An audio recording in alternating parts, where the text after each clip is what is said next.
즉 기회의 장이 오고 있는 것입니다. 역대 대통령 선거가 있던 해를 보면 그 기회의 이유를 알 수 있습니다. 외국인 기관도 수요일 시장에서 이 섹터는 매수하는 게 좋다고 생각한 것 같습니다. 데브시스터즈의 3분기 매출이 지난해 동분기 대비 279% 증가한 671억 원을 기록했습니다. 오늘같이 시장이 좋지 않은 때에도 상승하는 모습을 보였기에 계속해서 상승 추세가 유지될 것으로 생각합니다. 평균 이용 시간을 보면 틱톡 58분, 유튜브 54분인데 비해서 로블록스는 2시간 26분입니다. 현재 8월부터 살펴보면 V자 반등으로 진행하고 있는 과정이기 때문에 아직 상승 여력이 더 남아있는 것으로도 볼 수 있어 기대를 해볼만 하겠습니다. 안녕하세요. 반갑습니다. 주식성공TV의 김석사입니다. 정말 애석합니다. 미국 시장이 그리 오를 때는 반응이 없더니 미국 시장이 내리니 같이 내립니다. 주식창을 보기도 싫었던 분이 많았을 것으로 생각합니다.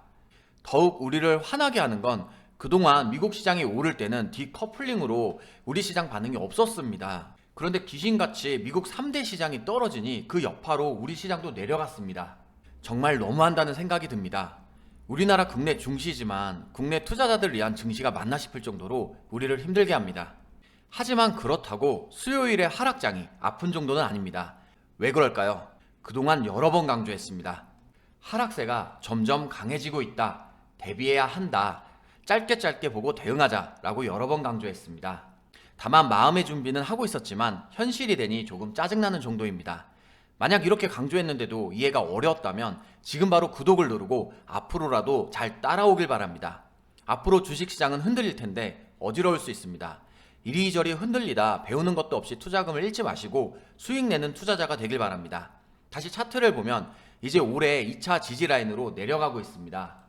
하락세이긴 하지만 그래서 아직은 관망할 만합니다.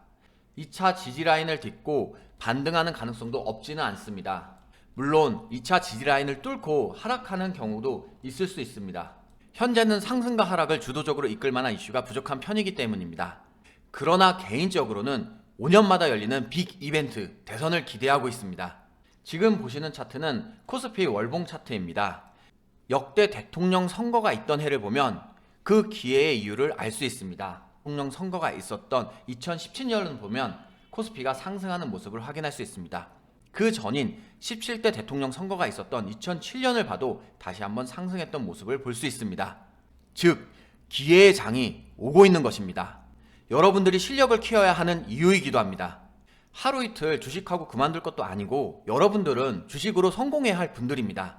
이제 곧 성공의 길이 열릴 수 있기 때문에 오늘도 마음을 다잡고 영상을 잘 보시길 바랍니다. 오늘 시장이 빠지면서 그 흐름 때문에 좋았던 종목들도 영향을 받았습니다. 위기는 기회다 라는 말 많이 들어보셨을 겁니다. 특히 저는 저평가 우량주에 기회가 왔다고 생각합니다. 그래서 여러분들이 든든할 종목, 안정적인 종목으로 선별해 왔습니다. 저평가 우량주로 세 종목을 엄선했으니 하나씩 같이 보겠습니다. 수요일 시장은 외국인과 기관이 모두 매도하는 날이었습니다. 그런데 매수세가 들어온 섹터가 있어서 눈에 띄었습니다. 외국인 기관도 수요일 시장에서 이 섹터는 매수하는 게 좋다고 생각한 것 같습니다. 바로 게임주입니다. 그렇다면 지금 이 시점에서 왜 게임주에 주목해야 할까요? 바로 사업 영역의 확대, 성장 기대감이 무궁무진하기 때문입니다. 게임이 이제 웹툰으로 갑니다. 게임사 크래프톤이 오는 16일부터 대표 게임 배틀그라운드의 세계관을 네이버 웹툰의 만화로 연재한다고 밝혔습니다. 얼마 전까지 우리나라에서 굉장한 화제였던 K 컨텐츠를 세계에 알렸던 오징어 게임이 46일 만에 넷플릭스 TV쇼 부분 1위 자리를 내줬습니다. 그런데 새롭게 1위 자리를 차지한 작품이 생소한 분들도 있을 겁니다. 바로 리그 오브 레전드라고 하는 흔히 LOL이라고 말하는 게임을 기반으로 제작한 애니메이션 시리즈인 아케인입니다. 사실 아케인은 라이엇 게임즈가 6년을 투자해서 선보인 첫 장편 애니메이션입니다. 사실 청소년들에게 게임이 인기 있던 것은 어제 오늘 일은 아닙니다. 그런데 왜 게임주가 중요한 것이냐? 요즘 많이 얘기 나오는 One So Smart Use 시대, 아마 많이 들어보셨을 겁니다. 아직 못 들어보신 분은 오늘부터는 꼭 알고 가셔야 합니다. 이해를 더욱 쉽게 하기 위해 사전적 정의를 보면 하나의 콘텐츠로 영화나 게임, 음악, 애니메이션, 캐릭터 상품 등 부가가치를 극대화하는 사업을 말합니다. 가장 대표적인 사례가 MCU라고 불리는 마블 시네마틱 유니버스를 들 수 있습니다. 영화를 보지 않는 분들도 알고 있을 것입니다. 각 캐릭터의 영화뿐만 아니라 만화, 게임, 드라마 등등 다양한 분야로 사업을 확장하고 있습니다. 여기서 주목해야 할 분야 중 하나가 바로 게임인 것입니다.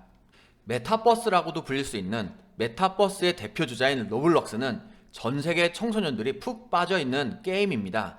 하루 평균 이용자 수가 3,713만 명이고 동시 접속자 수가 570만 명을 기록하고 있습니다. 평균 이용 시간을 보면 틱톡 58분, 유튜브 54분인데 비해서 로블록스는 2시간 26분입니다. 따라서 게임을 넘어서 G세대, 알파세대의 대표 문화, 일상생활로도 볼 수 있습니다. 따라서 게임 산업은 기회의 땅입니다. 그럼 여기서 바로 첫 번째 종목 바로 보겠습니다. 넷마블은 모바일 게임 개발 및 퍼블리싱 사업을 영위하고 있습니다. 주요 라인업에는 모두의 마블, 스톤 에이지 월드, 세븐나이츠, 몬스터 길들이기 등이 있습니다. 앞서 설명드린 MCU, 마블 퓨처 레볼루션도 바로 초반은 화면에서 보이고 있습니다. 넷마블 일봉 차트 보겠습니다.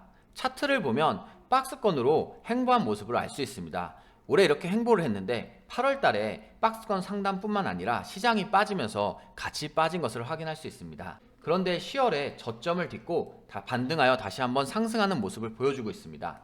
11월에는 거래량이 많이 들어왔는데 이때 이슈가 국내 최대 메타버스 VFX 연구소를 설립한 이슈로 거래량이 이렇게 들어왔고 그로 인해서 급등했습니다. 아쉽게도 수요일날 시장이 좋지 않으면서 같이 빠진 모습을 좀 보여줬는데 다행히도 121선을 몸통으로 딛고 있는 모습을 볼 수 있고 아직 상승 추세가 죽지 않은 것으로도 볼 수 있습니다.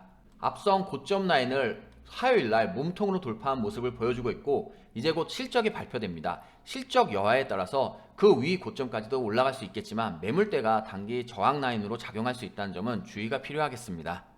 넷마블 주봉 차트 보겠습니다. 차트를 보면 이번 주에 몸통으로 5주선, 20주선을 돌파한 모습을 볼 수 있습니다. 또한 10주선을 몸통으로 딛고 있습니다. 다만 매물대가 단기 저항 라인으로 작용할 수 있고 60주선이 막고 있는 점은 좀 조심해야겠습니다. 그럼에도 불구하고 거래량이 들어오고 있다는 점은 좋게 볼 수 있습니다. 현재 8월부터 살펴보면 V자 반등으로 진행하고 있는 과정이기 때문에 아직 상승 여력이 더 남아있는 것으로도 볼 수 있어 기대를 해볼만 하겠습니다. 두 번째 종목은 데브 시스터즈입니다. 게임 컨텐츠 개발 및 서비스 사업을 영위하고 있고 대표 서비스 게임에는 쿠키런 오븐 브레이크, 쿠키런 킹덤 등이 있습니다. 데브 시스터즈의 3분기 매출이 지난해 동분기 대비 279% 증가한 671억 원을 기록했습니다.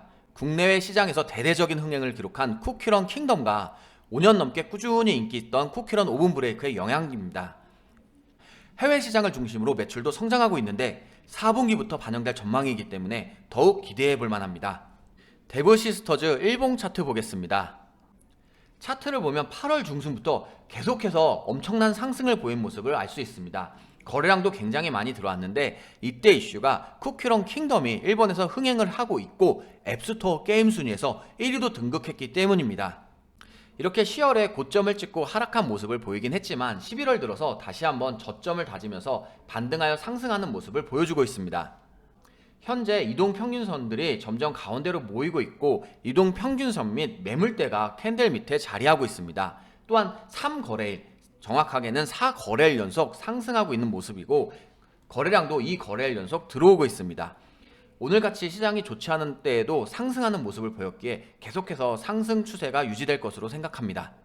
데브 시스터즈 월봉 차트 보겠습니다. 차트를 보면 2015년 말부터 작년까지 계속해서 심심하고 지루하고 재미없는 흐름을 보여주었는데 올해부터 거래량이 폭발적으로 들어오며 엄청난 상승을 보여주었습니다. 이번 달 차트도 밑꼬리로 10월선을 딛고 있고 시장의 흐름이 좋지 않은데도 불구하고 계속해서 상승 양봉의 모습을 보여주고 있습니다. 거래량이 다소 떨어지고 있는 점은 좀 주의가 필요하겠지만 아직까지는 상승의 흐름이 유지되고 있는 것으로 생각할 수 있겠습니다. 세 번째 종목은 크래프톤입니다. 크래프톤은 게임 소프트웨어 개발 및 서비스를 주요 사업으로 영위하고 있습니다. 2021년 8월에 코스피 시장에 신규 상장했고 대표적인 게임 대장주 중 하나입니다. 크래프톤도 호실적을 기록할 것으로 기대하고 있습니다. 글로벌 시장과 특히 중국 시장에서 3, 4분기 동안 증가했을 것으로 추정하고 있기 때문입니다. 배틀그라운드 뉴 스테이트의 출시로 수익원을 다변화한 것도 임박해 기대감이 더욱 강해지고 있습니다. 크래프톤 일봉 차트 보겠습니다. 8월에 상장한 이후로 박스권으로 횡보한 모습을 볼 수 있습니다. 수요일 장이 좋지 않았는데도 거래량이 들어오면서 이렇게 양봉 캔들을 보여주었습니다. 또한 캔들이 11선, 21선, 61선을 모두 몸통으로 돌파한 모습도 나왔습니다. 거래량이 계속해서 증가하며 들어오고 있기 때문에 이번에도 이슈, 호실적이 잘 들어온다면 이번에는 박스권 상단을 돌파할 수 있지 않을까 기대를 해볼 만합니다. 크래프톤 주봉 차트 보겠습니다. 주봉 차트 역시 박스권으로 횡보한 모습을 확인할 수 있습니다. 하지만 이번 주 차트를 보면 이동 평균선을 모두 몸통으로 돌파했고 매물대가 밑에 자리한 모습을 볼 수 있어 기대감을 갖게 합니다. 그동안 거래량 없이 계속해서 박스권으로 횡보를 했는데 이번에 이슈를 받고 거래량이 들어온다면 드디어 박스권 상단을 돌파할 수 있지 않을까라고 생각을 합니다. 하지만 실적이 기대보다 하회한다면 이 박스권을 맞고 다시 한번 떨어질 수 있다는 점은 주의가 필요하겠습니다. 얼마 전 리비안 관련주로 대우 부품을 소개해드렸습니다. 11월 10일 오늘 밤 리비안 상장이 확정되었습니다. 따라서 상장 기대감이 있었는데 증시가 급락하면서 함께 하락한 것으로 보입니다. 리비안 상장에 대한 재료 소멸일지 아니면 일시적인 급락일지 상장 이후에 알 수 있을 것입니다. 내일 상장 후에 리비아의 주가에 따라서 대우 부품도 변화가 생길 수 있습니다. 따라서 리비안 상장에 따른 변화를 잘 보고 대응하는 게 중요합니다. 혹시 기대감이 사라진다면 하락세와 반등이 매우 길어질 수 있으니 그 부분 기억하시길 바랍니다.